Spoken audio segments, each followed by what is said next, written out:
کی نافرمانی کو تم پر حرام قرار دیا ہے۔ اس سے معلوم ہوتا ہے جس طریقے سے اللہ نے دیگر چیزوں کو اپنے بندوں پر حرام کیا، شرک کو اللہ نے حرام قرار دیا، سب سے بڑا گناہ ہے۔ اس کے بعد اللہ نے والدین کی نافرمانی کو، شراب پینے کو، زنا کرنے کو حرام قرار دیا۔ تو جس طریقے سے ہم شراب کو ایک حرام اور گندی چیز سمجھ کر ہاتھ نہیں لگاتے ہیں، اس سے اپنے آپ کو بچاتے ہیں، اس سے اپنے آپ کو دور رکھتے ہیں، اور معاشرے میں اس کو اچھی نگاہ سے نہیں دیکھا جاتا جو اس حرام چیز کو استعمال کرتا ہے، شراب کو۔ اسی طریقے سے کوئی زنا کا ارتکاب کرتا ہے، نعوذ باللہ من ذالک، تو اس کو بھی معیوب سمجھا جاتا ہے، کیونکہ زنا کو اللہ نے حرام قرار دیا ہے، یہ چیز حرمت والی ہے، لہٰذا اس کا فعل گندا سمجھا جاتا ہے اور اس کو انجام دینے والوں کو بری نگاہ سے دیکھا جاتا ہے۔ اسی طریقے سے رشوت خوری اور دیگر قسم کے غیبت، جھوٹی گواہی، سود کا کھانا، یہ تمام چیزیں وہ ہیں جن کو اللہ تبارک و تعالیٰ نے حرام قرار دیا ہے، اور اس کی حرمت واضح ہے قرآن کی آیتوں میں،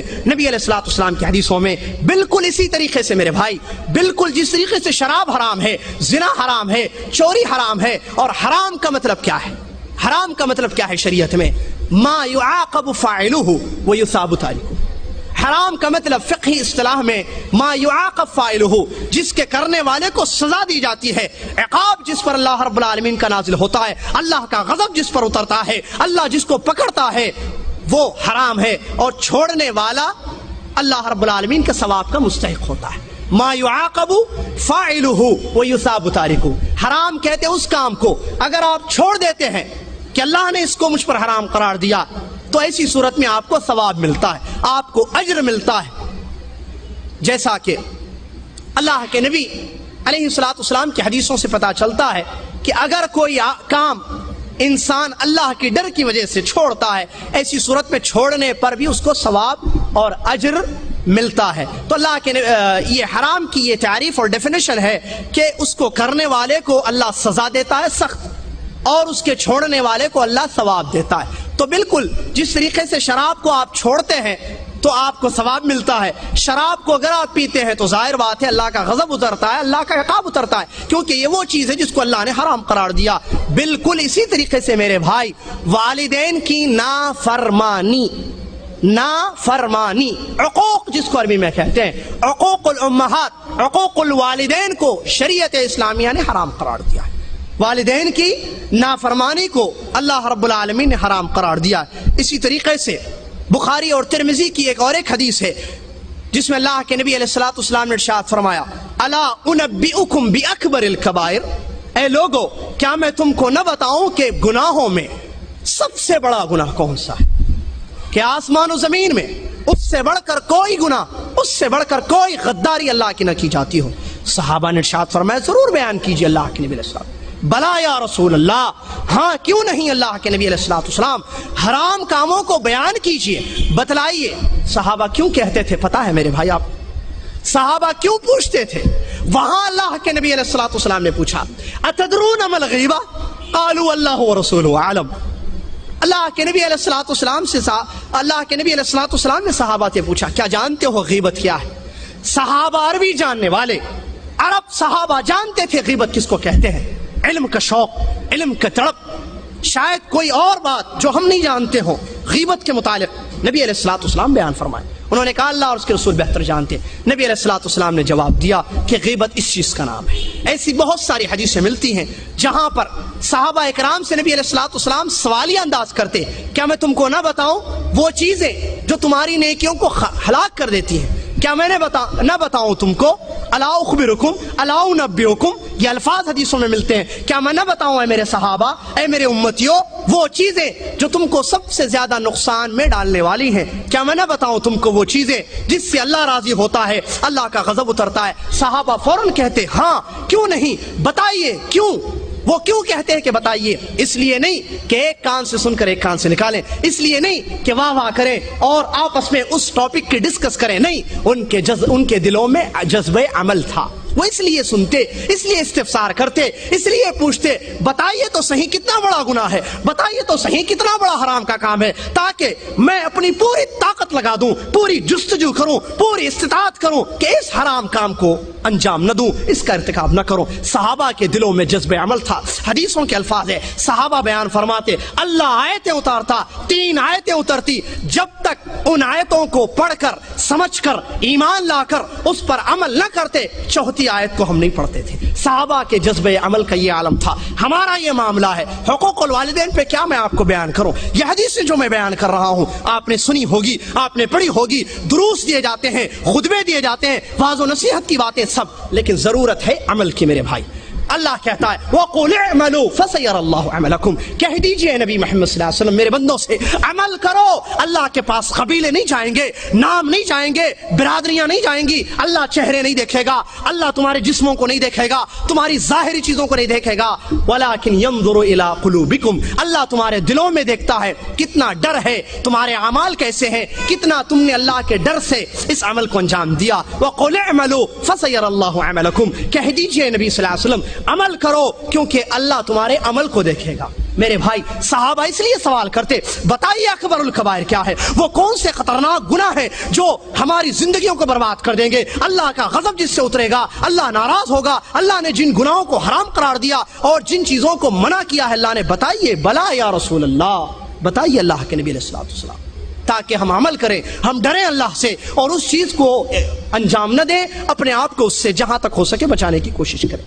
بہرحال نبی علیہ الصلوۃ والسلام کے سوال پر جب صحابہ نے کہا بلا ہاں کیوں نہیں، بتائیے بڑے بڑے گناہ آسمان و زمین میں کون سے ہیں، اکبر الکبائر، گناہوں میں بھی سب سے بڑے گناہ، آپ علیہ الصلوۃ والسلام نے ارشاد فرمایا الاشراک باللہ وعقوق الوالدین، بخاری اور ترمذی کی روایت ہے، نبی علیہ الصلوۃ والسلام نے ارشاد فرمایا سب سے بڑا گناہ آسمان و زمین کا اللہ کے ساتھ شرک کرنا اور عقوق الوالدین، والدین کی نافرمانی کرنا، ماں باپ کے نافرمان ہونا، اللہ کے ساتھ شرک کرنا، جانتے ہیں الاشراک باللہ، اللہ کے ساتھ شرک کرنا، کیونکہ اس میں اللہ کی حق تلفی ہوتی ہے۔ اللہ کا حق یہ ہے کہ ہم اس کی بندگی کریں بغیر کسی کو ملائے ہوئے، جس طریقے سے آسمان و زمین کو اسی اکیلے نے پیدا کیا، مانگنا ہو عبادتیں کرنی ہو تو اسی اکیلے کی جائے، نہ یہ کہ اس کے ساتھ کسی چیز کو کسی شے کو داخل کیا جائے، ملایا جائے، یہ اللہ کا حق ہے۔ اگر ادا نہیں کرتے ہیں،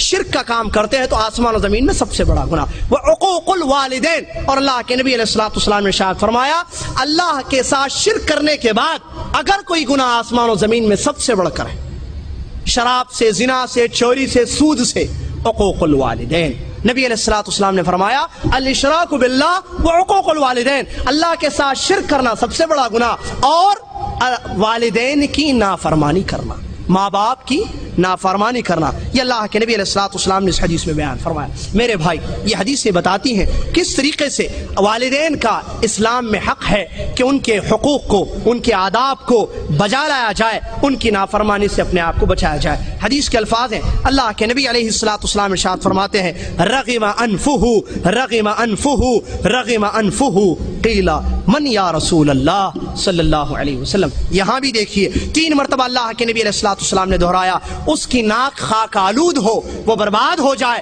اس کی ناک خاک آلود ہو وہ برباد ہو جائے، وہ برباد ہو جائے، 3 مرتبہ اللہ کے نبی علیہ الصلوۃ والسلام نے ارشاد فرمایا کہ وہ آدمی برباد ہو جائے۔ صحابہ نے ارشاد فرمایا کہ من یا رسول اللہ، کس کے بارے میں آپ فرماتے ہیں اللہ کے نبی علیہ الصلوۃ والسلام، آپ کس کے بارے میں کہہ رہے ہیں کہ وہ برباد ہو جائے، اس کی ناک خاک آلود ہو؟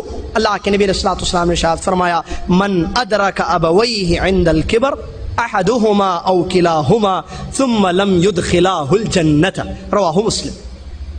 اللہ کے نبی علیہ الصلوۃ والسلام نے اس کا جواب دیتے ہوئے ارشاد فرمایا وہ آدمی برباد ہو، خاک آلود ہو جائے جس نے والدین کو یا دونوں میں سے ایک کو بڑھاپے میں پایا اور ان دونوں نے اس کو جنت میں داخل نہیں کیا۔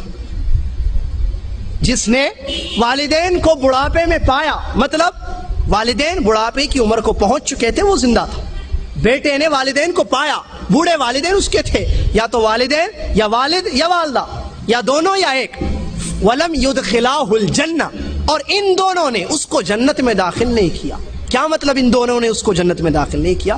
ان کے حقوق کو اس نے ادا نہیں کیا، کہ ان کے حقوق کو ادا کرنا اس کو جنت میں داخل دے، ان کے حقوق کو ادا کرنا، ان کو خوش کرنا، ان کو راضی رکھنا اور ان کے ساتھ حسن سلوک کرنا، یہ چیز وہ ہے کہ جس کی وجہ سے انسان جنت میں داخل ہوتا ہے۔ تو تو اللہ کے نبی علیہ الصلوۃ والسلام نے ارشاد فرمایا اس سے بڑا بدنصیب، اس سے بڑا محروم آدمی کون ہے جو والدین کو بڑھاپے میں پائے۔ نعمت ہے کہ والدین بڑھاپے کی عمر کو پہنچ چکے ہیں، اب ان کی خدمت کر کے ان کے حقوق کو بجا لا کر وہ اپنے آپ کو جنت میں داخل کر دے۔ اگر یہ کام بھی انسان نعمت کے پائے جانے کے بعد، والدین باحیات ہے الحمدللہ، بڑھاپے کی عمر ہے، اب ضرورت ہے، جوان تھے، میں چھوٹا تھا، میں نوجوان تھا، ان کو میری اتنی زیادہ ضرورت نہیں تھی جتنی ان کے بڑھاپے میں، جب میں قوت والا ہو گیا، میں طاقتور، کمانے کے قابل ہو گیا، کسی کو فائدہ پہنچانے کے قابل، کسی کی مدد کرنے کی، کسی کی خدمت کرنے کے جب قابل میں ہو گیا، اور یہ بچہ اس کے باوجود